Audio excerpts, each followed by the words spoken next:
Ugxininiso lokufunda, ukufunda ubonakalisa imvakalelo.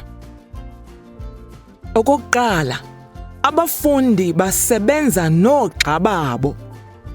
Okwesibini, bachonga ugqaliselo lokufunda losuku. Ukufunda ubonisa imvakalelo.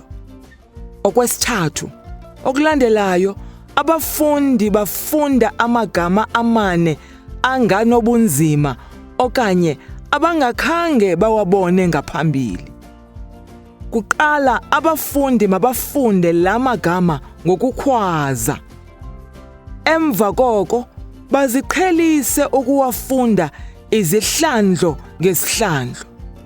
Okwesine, kufundo lokuqala, abafundi batshintshana ngokufunda itekisi ngokuvakalayo ukuze baqonde ukuba ingantoni na.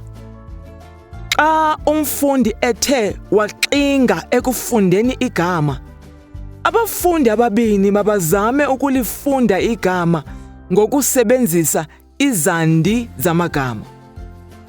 Mabalungisane kwiimpazamo zabo ngokubiza amagama nokufunda izandi zegama ngokuncedisana. Okwesihlanu, kufundo lwesibini, abafundi batshintshana ngokufunda itekisi kwakhona. Ngeli tyeli bagxila ekufundeni bebonakalisa imvakalelo ngokufanelekileyo. Abafundi mabazame kangangoko ukuyifunda itekisi ngesantya esifanelekileyo kwaye ngaphandle kweempazamo.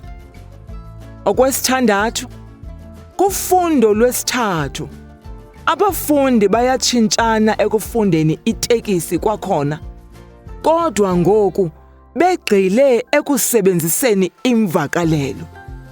Okwesixhenxe, ekugqibeleni abafundi benza umsebenzi obhalwayo wengqiqo kwiincwadi zabo zokubhala.